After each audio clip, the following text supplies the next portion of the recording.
Nos ponemos en la presencia del Señor diciendo, en el nombre del Padre, del Hijo y del Espíritu Santo. Amén. La liturgia del día de hoy, 29 de mayo, nos invita a revisar la vida de Santa Úrsula y San Félix de Zaragoza.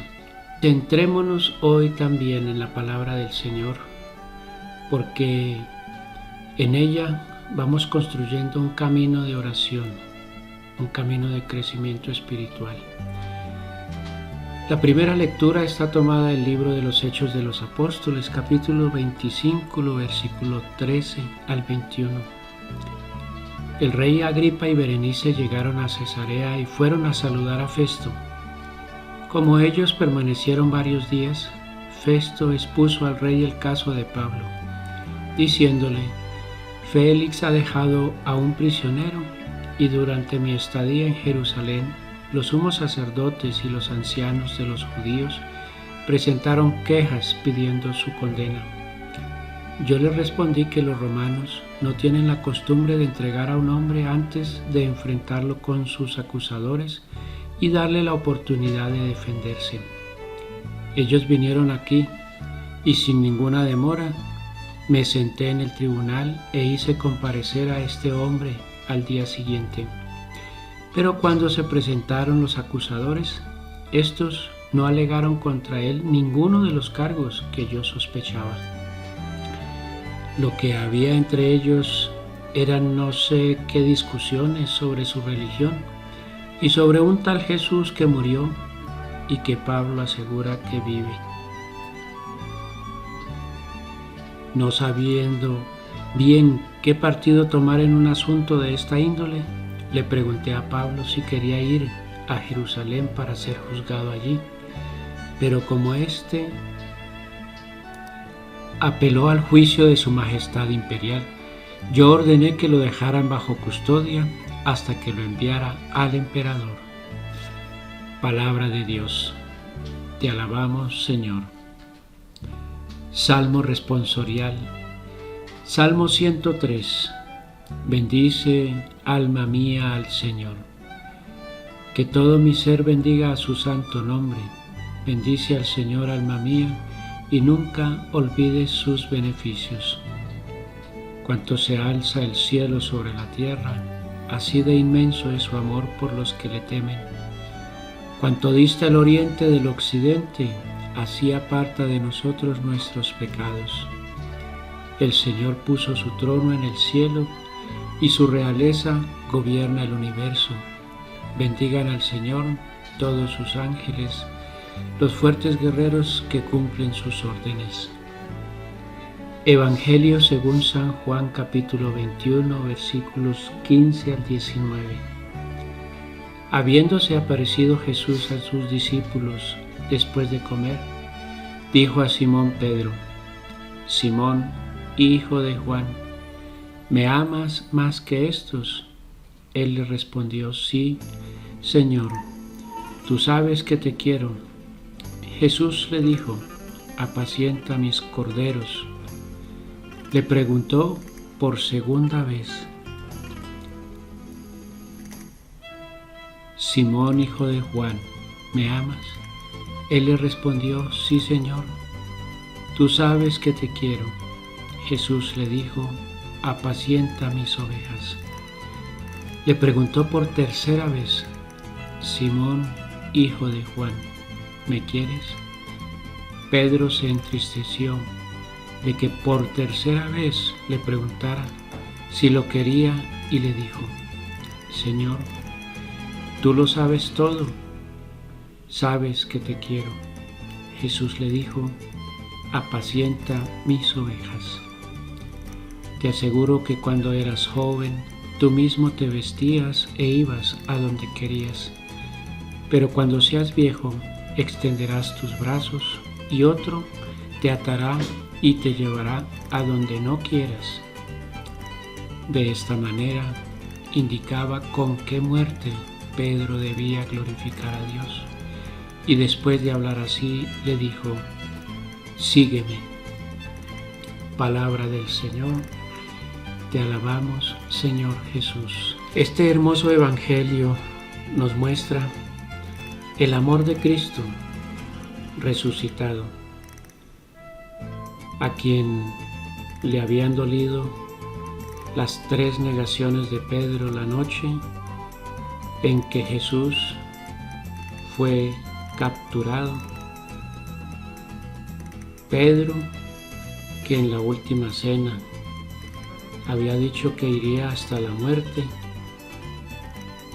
con Cristo, lo niega 3 veces. Y lo niega en la tercera con imprecaciones, palabra que quiere decir con maldiciones, con groserías, todo para defenderse y decir que no conocía a ese nazareno, porque no quería correr la misma suerte de ser capturado aquella noche. Jesús, imagino yo, con la dulzura de su amor le dice a Pedro: Simón, ¿me amas? No le dice a ese apóstol a quien había escogido Pedro, le dice Simón. Simón, porque como ya lo hemos mencionado, es el hombre primitivo, es el hombre impulsivo, es el hombre miedoso, temeroso, asustadizo. Es el hombre que necesita ser reforzado.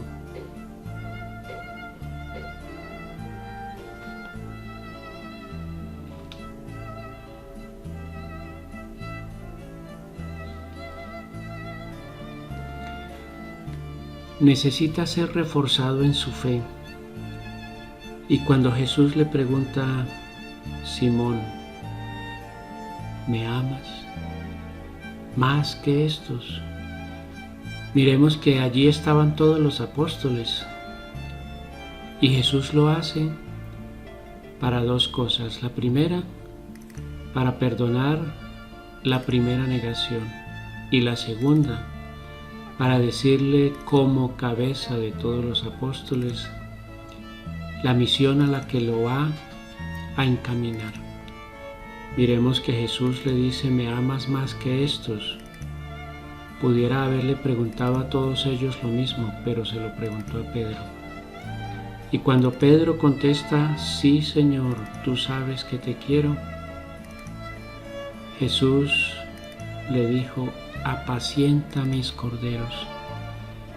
Los corderos son la representación de aquellos que ya están más grandes que las ovejas, o sea, en nuestra Santa Madre Iglesia son los obispos, los cardenales.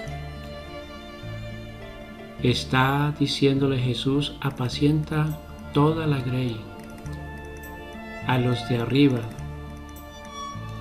Y observen que cuando Jesús dice: ¿me amas más que estos?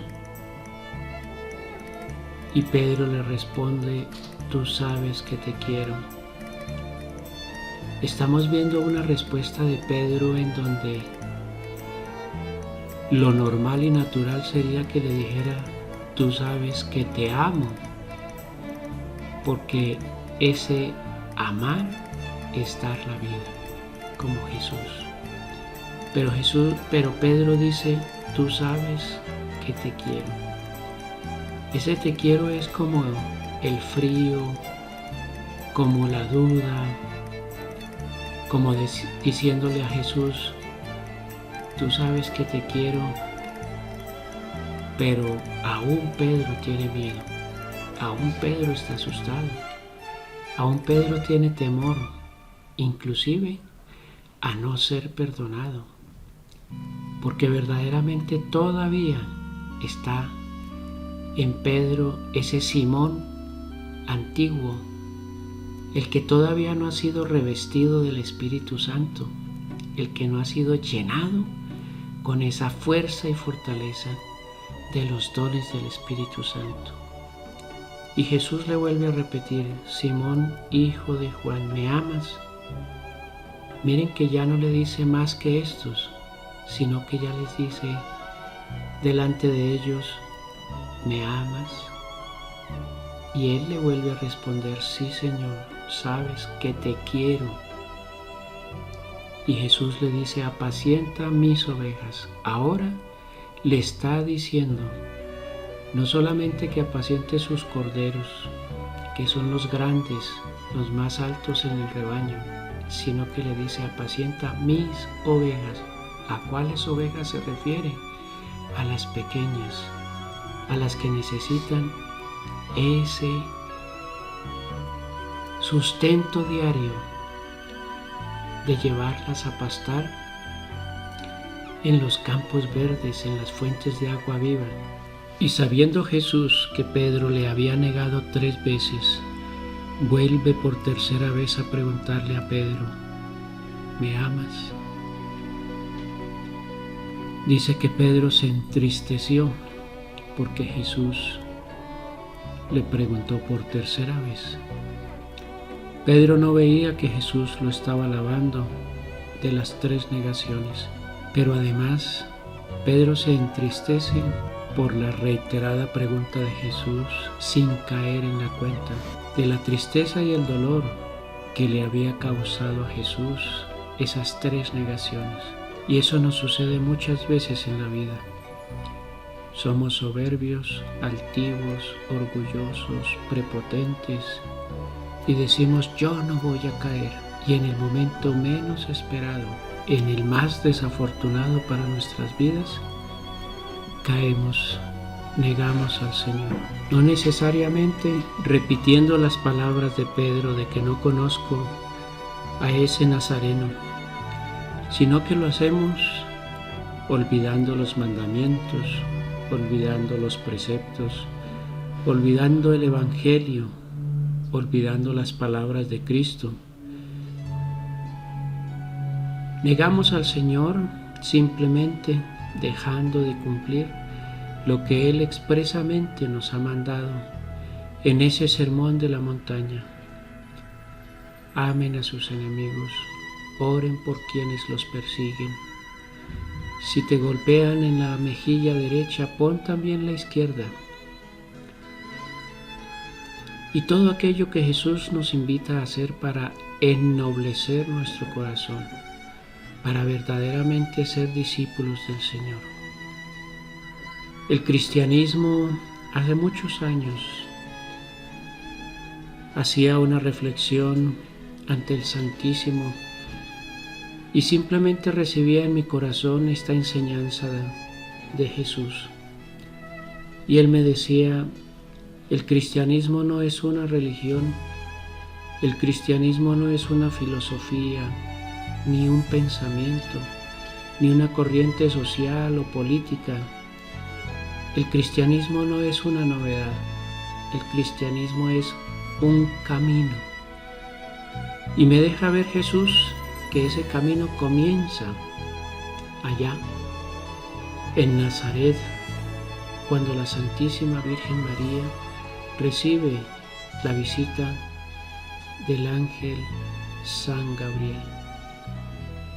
El arcángel le anuncia el nacimiento próximo del Mesías y le dice, tú serás la madre de ese Emmanuel, Dios con nosotros. Allí comenzó la cruz, en el silencio, en la soledad. Y luego María tiene que ir a Belén a dar a su hijo a luz, despreciada del mundo, olvidada. El Mesías, el Salvador, no es recibido en su patria, en su nación. Una a una se cierran las puertas esa noche hasta que tienen que ir a buscar un pesebre para que Jesús pueda nacer. Y lo dice San Juan, vino a los suyos, pero los suyos no lo recibieron. La luz del mundo brilló en las tinieblas.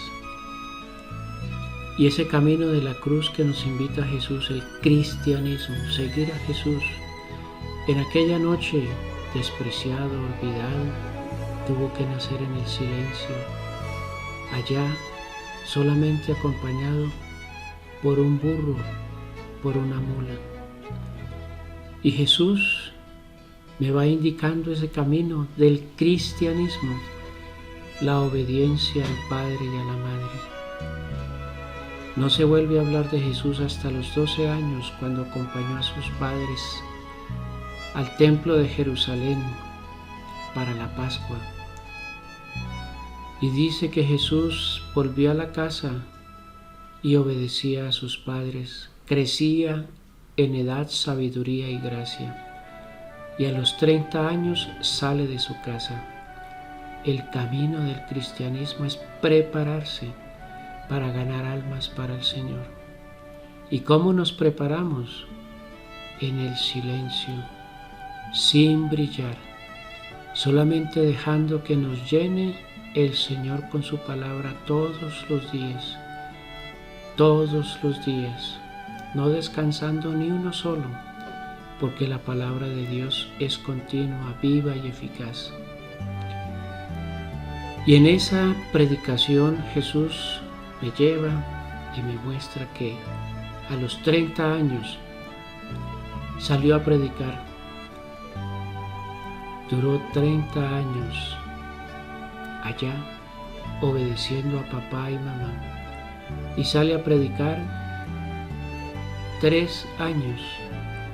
Y sabemos que si no es porque no había llegado su hora, los judíos lo hubieran matado en su primera sinagoga donde predicó. Y en esos 3 años Jesús va caminando, haciendo el bien, amando, perdonando, invitando a la conversión. Ese es el camino del cristianismo, porque Jesús dice a aquellos que lo seguían con entusiasmo, porque les daba comida, y les hace dulcemente la pregunta: ¿quién me quiere seguir? Y todos ellos, imagino, levantaron la mano y gritaron: yo, Señor. Pero luego Jesús vuelve su mirada tierna, dulce, y les dice: el que me quiera seguir, esa es la advertencia, el que me quiera seguir. Niéguese a sí mismo, tome su cruz y venga en pos de mí. Y en ese instante con claridad pude ver lo que Jesús me quería decir, de que el cristianismo no es una religión, un pensamiento, una filosofía, es un camino, porque solamente podemos decir que alguien es cristiano cuando se le nota. ¿Cómo? Perdona, ama, olvida, ora por quienes los persiguen, ora y perdona a todos para que el Señor cambie esos corazones también. Ese es el camino del cristianismo, seguir a Jesús en sus pasos todos los días. Porque es muy fácil decir: yo te amo, Señor, como lo dijo Pedro, pero difícil demostrarlo en las persecuciones, en las ofensas, en las calumnias. Ahí es donde el Señor nos dice: ¿en verdad me amas? Cuando tenemos salud, dinero, bienestar, nos hinchamos diciendo: yo tengo fe, yo amo a Dios, yo creo en Dios. Pero cuando Dios nos dice: ahora toma esta enfermedad, demuestra que me amas, que me quieres, que verdaderamente tienes fe, ahí se nos derrumba el mundo, porque brillamos en los momentos donde tenemos éxito y bienestar, pero nos opacamos cuando nos llegan los problemas y las dificultades. Por eso Jesús en ese evangelio nos lo dice claro: sígueme. Y cuando seguimos a Cristo sabemos que el camino del cristiano termina en el Calvario, en el monte del Calvario, crucificado, perdonando a sus enemigos, orando para que el Señor no les tenga en cuenta aquel pecado. Así es, hermano, que si quieres verdaderamente decir que eres cristiano, tienes que caminar con Cristo en pos de Él, en el silencio, en el olvido, en el desprecio, en las persecuciones, amando y perdonando. Que el Señor te bendiga y te guarde, haga resplandecer su rostro de amigo hacia ti, te conceda la paz y te regale sus favores. Que la preciosísima sangre de Cristo te cubra, te selle y te proteja. Amén.